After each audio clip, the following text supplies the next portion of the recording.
Um, yeah, I'm gonna start with a song that I wrote. Well, a song that's how we describe it. That I wrote it, but the song arrived in the week or two after Pam died.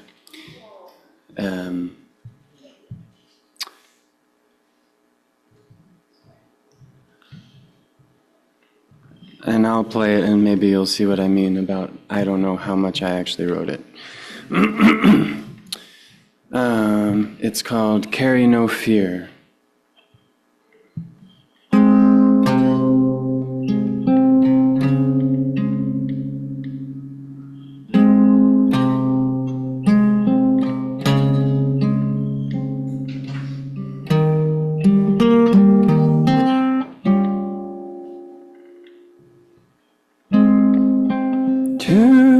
Today I will greet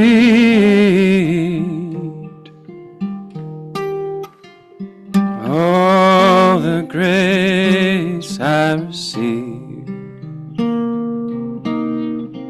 It is not earned, but I am the winding road upon which it falls, confounding wonder of it all, and thusly blessed I will open my eyes.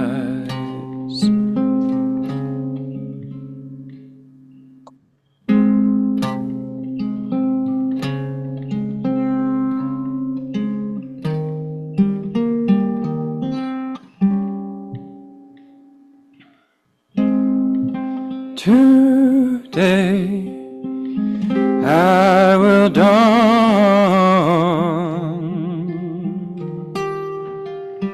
all the magic I possess.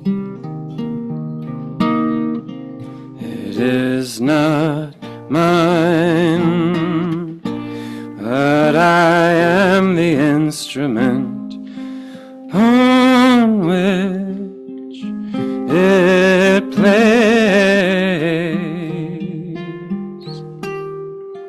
confounding wonder of it all,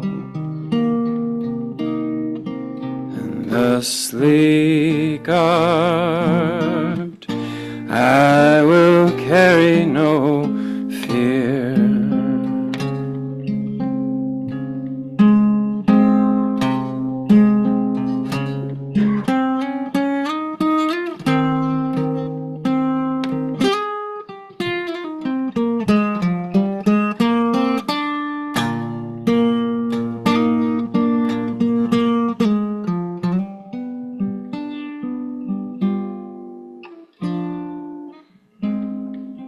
Today I will shed all the light I've held. It is not gone, for I am the evening sky upon which it glows,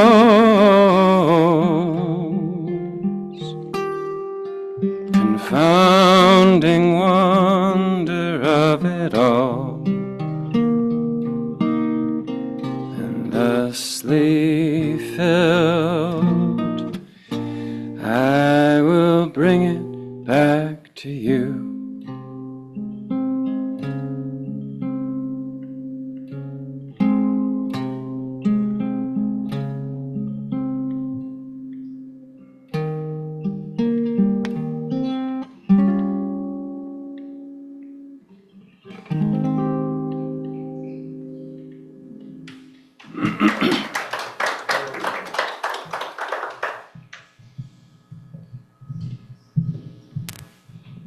Good morning and welcome everybody. It's wonderful to be together. Thank you, Michael, for your song. Wow. Okay. Well, this is a special day. I've been looking forward to it for months, but I'm the one who does the planning.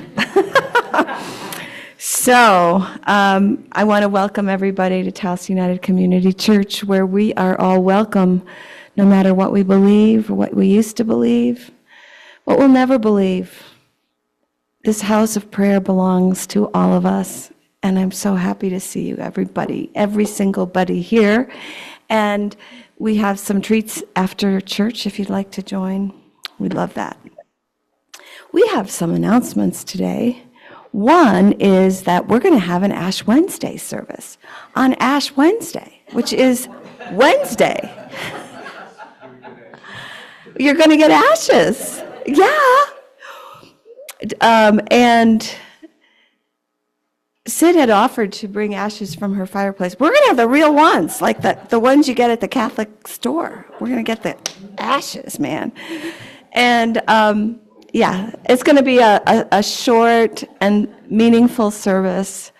Thanks to Anita for sharing something that she found on Cameron Tribble's website. And we're going to, it just feels like we need something like that to put us in the right place for Lent. And Lent is coming, ready or not, so we'll be a little bit more ready. If you want to come, I hope you come at 6 o'clock, and we'll be out of here by 6:30, promise. Okay, that's one. And I think Leonore has an announcement, and then Jerry has an announcement.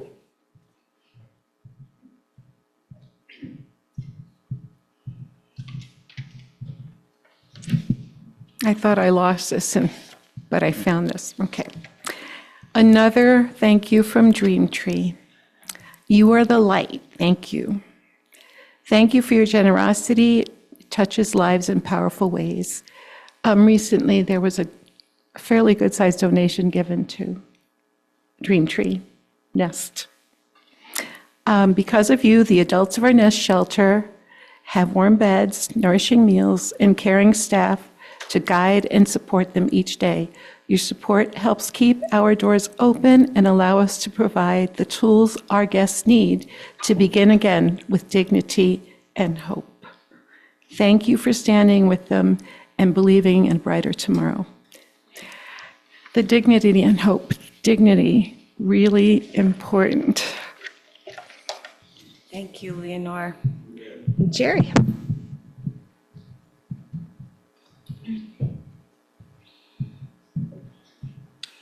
So as Eileen announced, and you're all aware, Lent does begin this week, and leads us all the way to Holy Week, Palm Sunday on toward the end of March, and Easter the first Sunday of April. We're not giving up communion for Lent, but given where it leads us, and it leads us to the Last Supper, and given the variety of folks we have in this church and the experiences that they bring when they come here, communion has lots of different meanings. It's also in the UCC as one of two sacraments, communion and baptism. So for the next 5 Sundays, the Sundays of Lent, we'll actually be experiencing communion. Julie next week will speak from a UCC perspective and also personal perspective on communion. And Scott will be speaking, Carrie will be speaking, Steve Wired will be speaking, and Virginia Lee will be speaking in the Sundays that follow. And I'm really excited about that and looking forward to it. I'm very sorry that we won't be here. I'll have to watch it afterwards. Next week, we're going to be in D.C. for the celebration of my sister's life. But anyway, good things to come. Thank you. Okay. Any other announcements? I don't think so. So let's have an attitude of prayer, maybe get seated comfortably, take a few deep breaths, and let us welcome what is coming to us together today.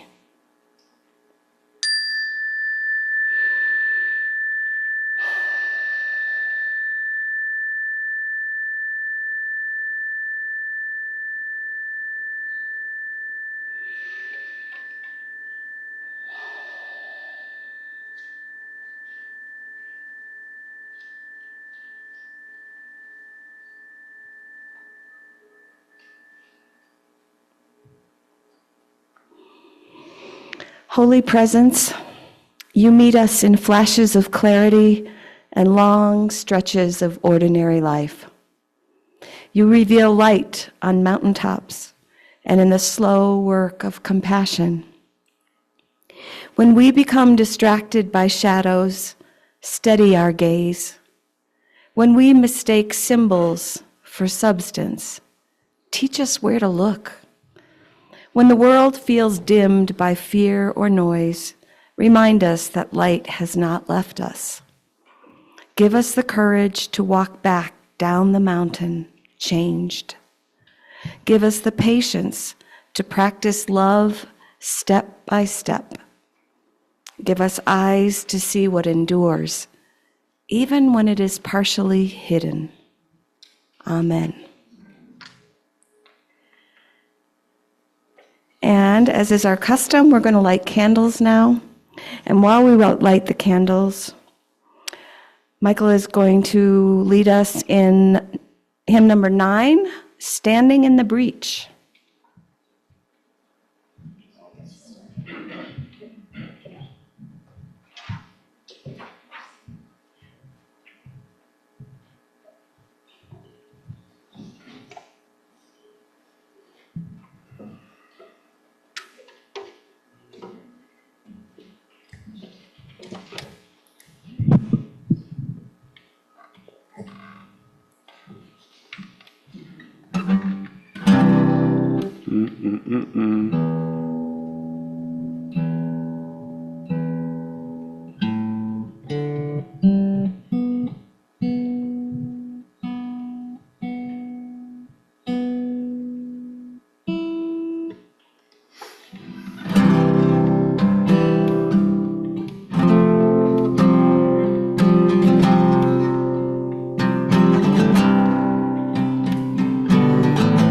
Though the earth may tremble and our foundations crack, we will all assemble, we will build them back. Rush to save the lives remaining still within our reach. Try to put our world together, standing in the breach. So many live in poverty, while others live as kings. Though some may find peace in the acceptance of all that living brings, I will never understand, however they've prepared. How one life may be struck down and another life be spared. Though the earth may tremble, cast our works aside, though our efforts resemble the fluctuating tide, we rise and fall with a trust and belief that love redeems our siege. We bend our backs and hearts together, standing in the breach. You don't know why such a far cry from the world this world could could be. You don't know why, but you still try for the world you wish to see. You don't know how it'll happen now after all that's come undone. But you know the change the world needs now is there in everyone.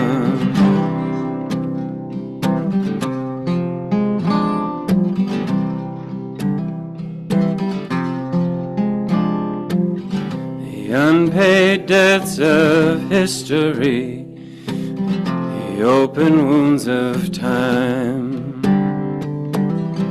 laws of human nature always tugging from behind.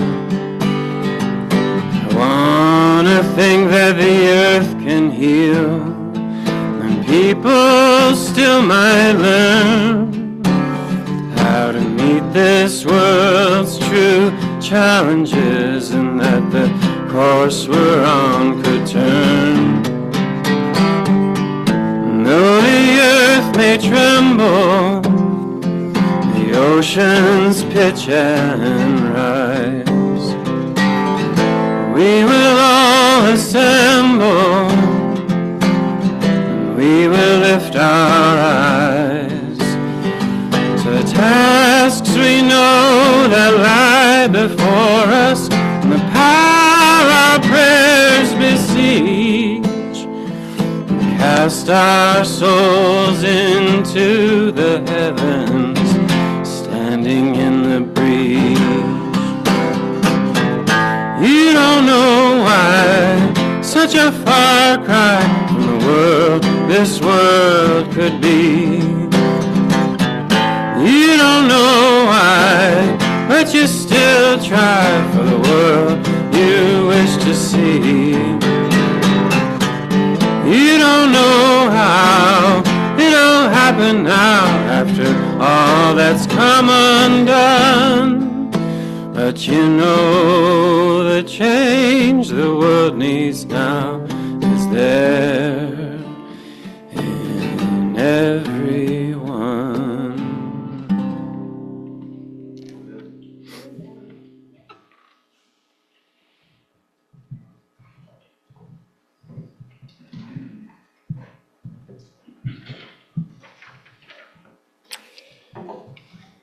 The first reading this morning is from a book by a Ukrainian named Ilya Kaminsky called Deaf Republic. And the poem is In a Time of Peace. In a time of peace. Inhabitant of Earth for 40-something years, I once found myself in a peaceful country. I watch neighbors open their phones to watch. A cop demanding a man's driver's license.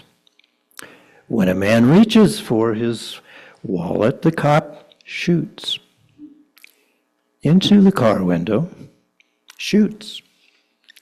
It's a peaceful country. We pocket our phones and go to the dentist, to buy shampoo, pick up the children from school, get basil. Ours is a country in which a boy shot by police lies in the pavement for hours. We see in his open mouth the nakedness of the whole nation. We watch. We watch others watch. The body of a boy lies on the pavement exactly like the body of a boy.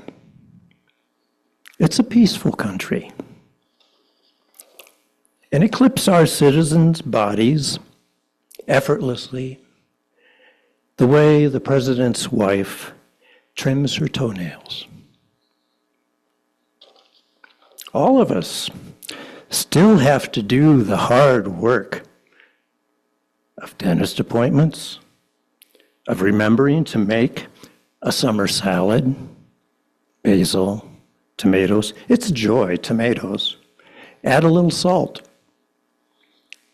This is a time of peace. I do not hear gunshots, but watch birds splash over the backyards of the suburbs. How bright is the sky at the avenue as it spins on its axis? How bright is the sky? Forgive me, how bright?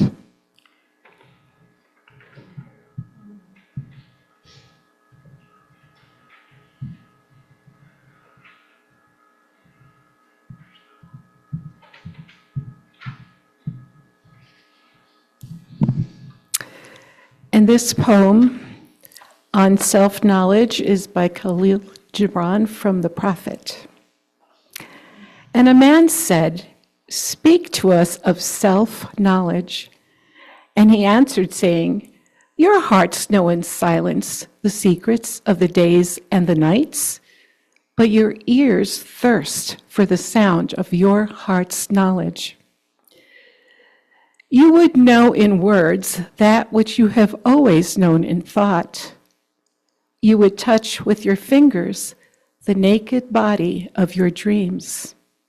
And it is well you should. The hidden wellspring of your soul must needs rise and run, murmuring to the sea. And the treasure of your infinite depths would be revealed to your eyes. But let there be no scales to weigh your unknown treasure, and seek not the depths of your knowledge with staff or sounding line. For self is a sea, boundless and measureless. Say not, I have found the truth, but rather, I have found a truth. Say not, I have found the path of the soul. Say rather, I have met the soul walking upon my path. For the soul walks upon all paths. The soul walks not upon a line, neither does it grow like a reed.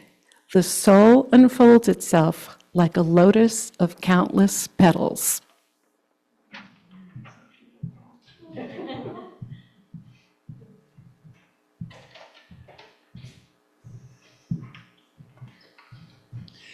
Good morning, friends and neighbors. Let us hear now from my first great true love, John Steinbeck, a reading from chapter 24 of his great work, East of Eden. The telling of this conversation held in the wake of a dinner being cleared between Lee, Samuel Hamilton, and Adam Trask, recalling an old conversation they'd had long before. Lee said, "Do you remember when you read us the 16 verses of the 4th chapter of Genesis and we argued about them?"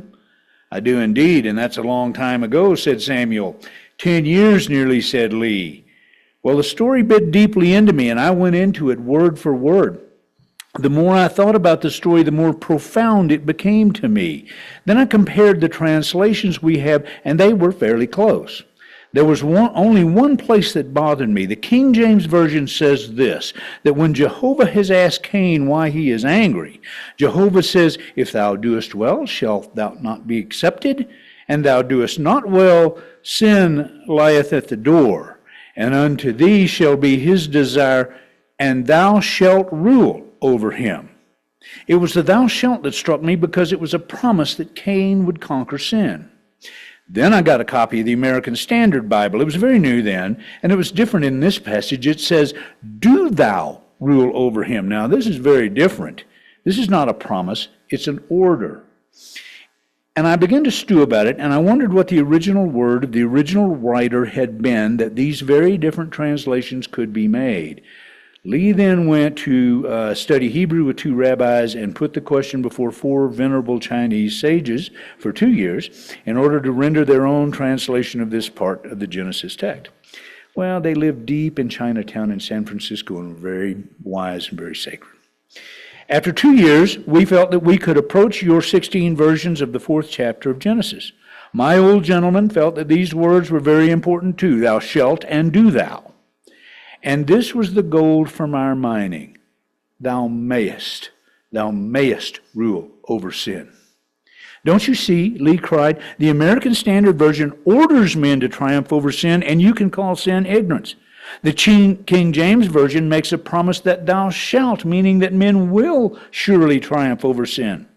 But the Hebrew word, the word timshel, thou mayest, that gives a choice. It might be the most important word in the world. That says the way is open, that it throws it right back on man, for if thou mayest, then thou mayest not as well. Any writing which has influenced the thinking and lives of innumerable people is important. Now, there are many millions in their sects and churches who feel the order do thou, and they throw their weight into obedience. And there are millions more who feel predestination in thou shalt. Nothing they may do can interfere with what will be, but thou mayest. Well, that makes a man great. That puts him on a level with the gods. For in his weakness and his filth and his murder of his brother, he still has the great choice. He can choose his course and fight it through until he wins.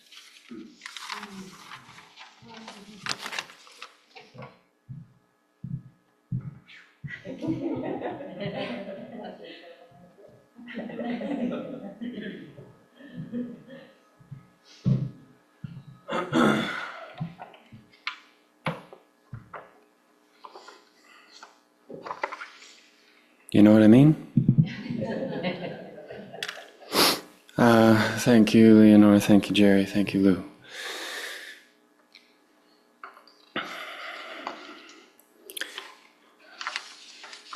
Today, in the lectionary of the Protestant Church, as you may have guessed from the opening prayer that Eileen read, is Transfiguration Sunday.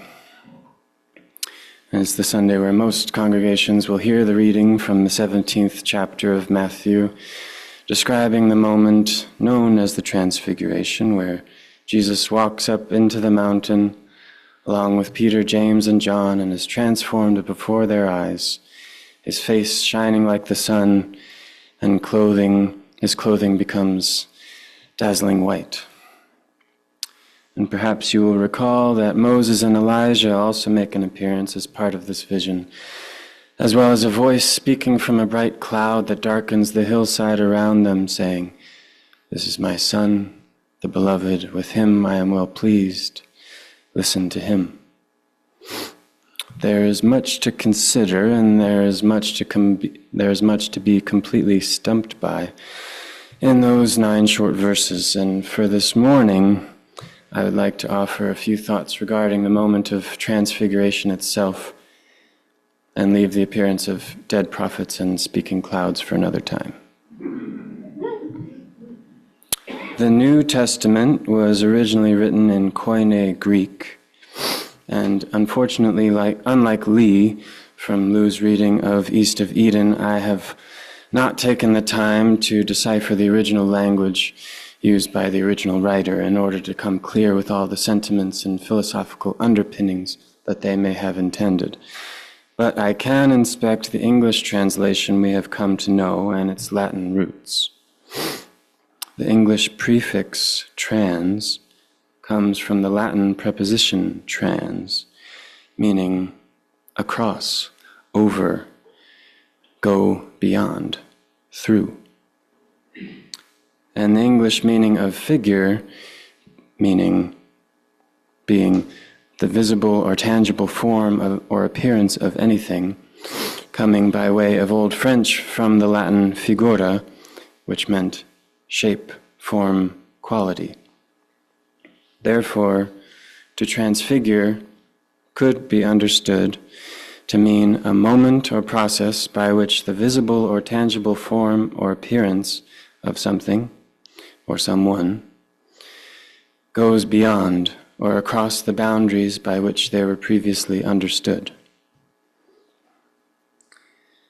And so for me, it is a question of sight, of witness, of understanding, and a question of whose understanding it actually alters or changes.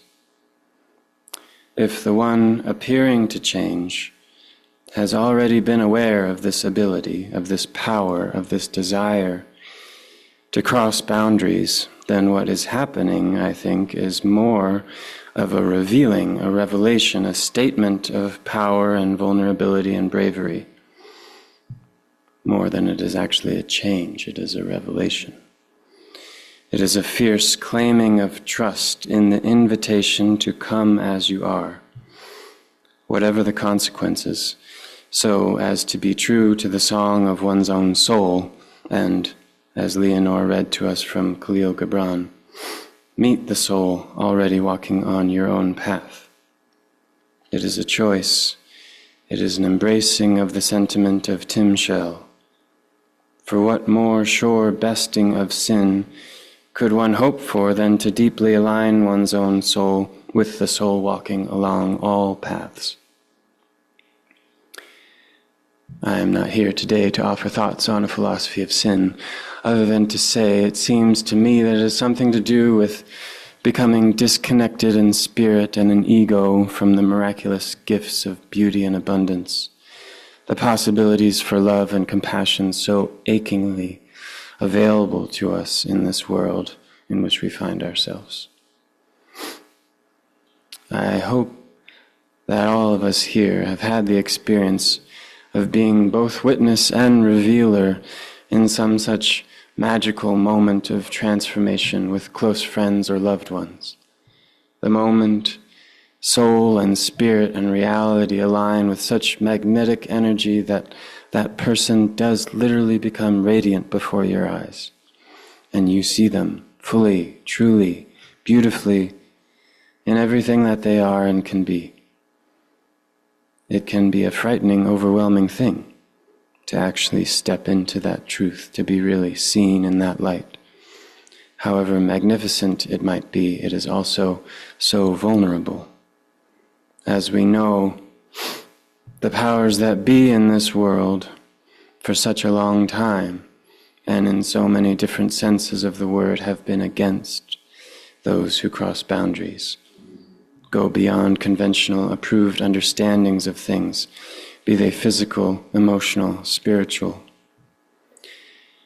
And maybe this has something to do with why Jesus would share this moment of transfiguration with only a few of his closest disciples. Just like all of us here, who would likely choose to share our deepest truths first or only with people with whom we have deep trusts and bonds of understanding and belonging. Of course, finding alignment with one's own soul amidst the noise and clamor of the world can be a tricky thing.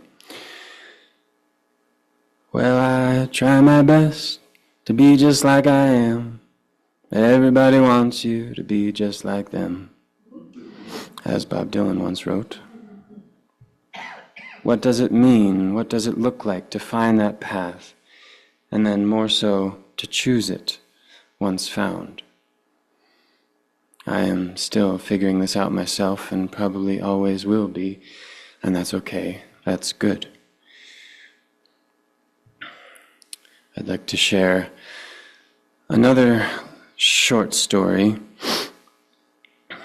about what it looks like to speak from the heart, in disregard for what the conventions of society might say otherwise. In the medieval Arthurian tale Parsifal, by Wolfram von Eschenbach, the titular character is a young man, earnest and good-hearted, who endeavors to become a knight at King Arthur's court, and thus joins in the quest to find the Holy Grail. As he adventures along, he meets the character known as the Fisher King, an old man fishing in a small boat on a lake in the forest, who gives him directions to a castle over yonder in the woods, where Parsifal might find lodging for the night. The thing is, apparently, most people looking for this particular castle wander these woods endlessly without ever finding it.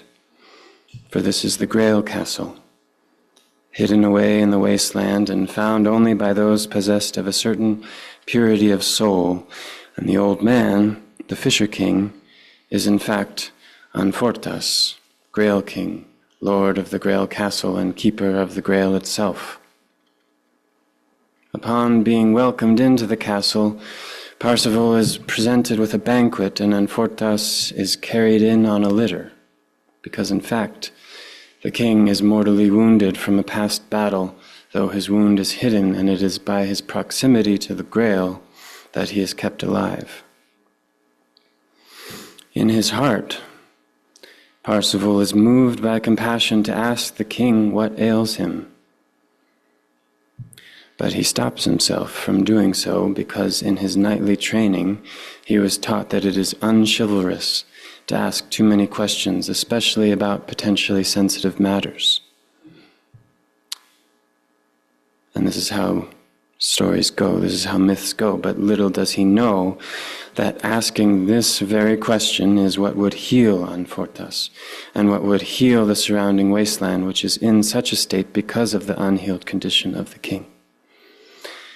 The next morning he finds the castle abandoned and empty. He rides out and meets his aunt Segune, a wise woman in the tale, who tells him that his failure to ask the question, that question that would heal the king and the wasteland, he has brought a curse upon himself, as well as the surrounding countryside, for upholding the reputation of his knightly honor and the social ideal over his true nature. He is cursed with desolation, spending the next 5 years wandering the wasteland on other adventures, always seeking to find the Grail Castle again and correct his mistake. Finding himself cursed, he in turn curses God, feeling abandoned, and this inner battle compounds the despair through which he rides. Eventually, he meets a hermit, Trevrizent, the brother of Anfortas, the Grail King. And Trevrizent teaches Parsifal, if you hate, hate is going to come to you. If you love, love is going to come to you. Whom do you think is being hurt by this hatred of yours to talk that way? You speak like a fool. In this interaction, Parsifal is converted, is returned to himself, and meets again the true soul walking upon his path. In so being returned to his true nature, his true heart, he is able to find the Grail Castle again, asks King Anfortas what it is that ails him, and returns the king and the surrounding wasteland to health. Now, we live in a time of peace, in a peaceful country, where the birds splash over the backyards and the sky is so bright as it spins on its axis, forgive me, so bright. Because we know, of course, and the poet knows, of course, that this is not a time of peace, or a peaceful country as it clips our citizens' bodies effortlessly the way the president's wife trims her toenails. And it never has been. In one form or another, mostly many, for most everyone who has lived on Turtle Island since its original and ongoing theft from the indigenous people who lived and continue to live here. This country, physically, financially, psychologically, institutionally, spiritually, has been a wasteland, far, far more than it has not been. So, who is the Grail King? And how do we find him?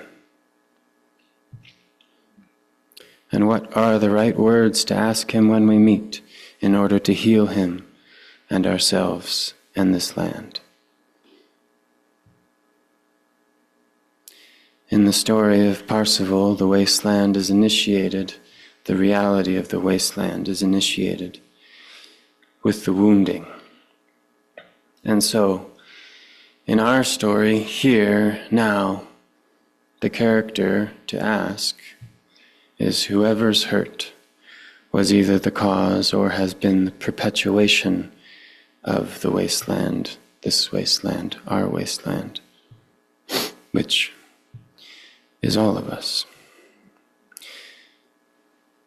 But especially the people who lived here already, especially the people who were brought here to live as slaves,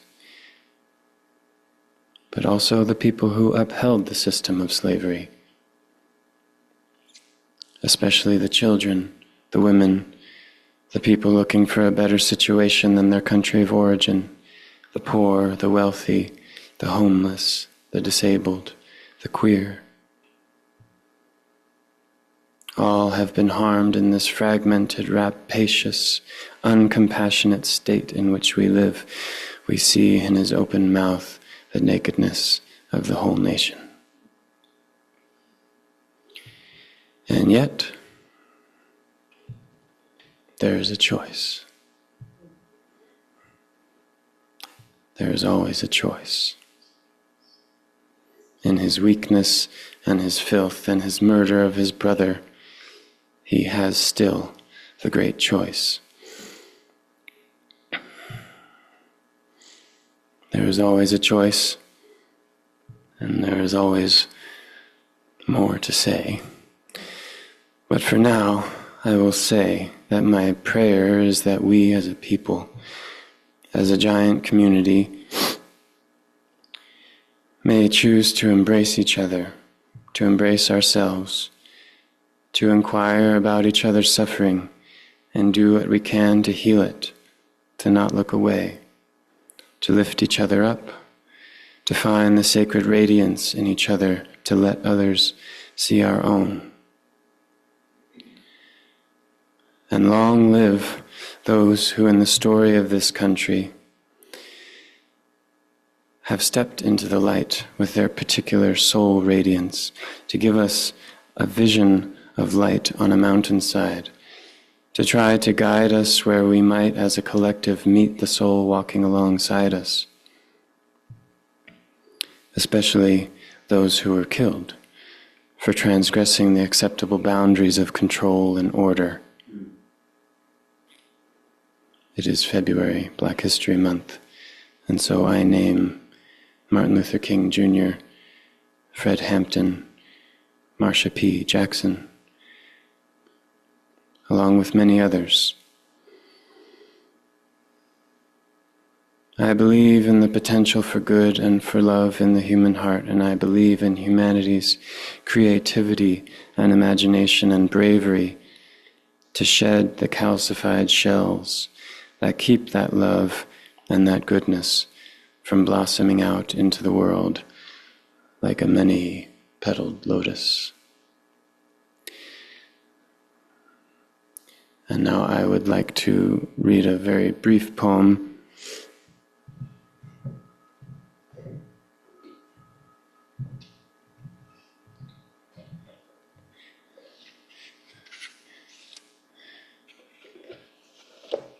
This is a poem by Alice Walker, famous for writing The Color Purple. She's also a wonderful poet. And this poem is called "The Nature of This Flower is to Bloom." Rebellious, living against the elemental crush, a song of color blooming for deserving eyes, blooming gloriously for itself. Revolutionary petunia.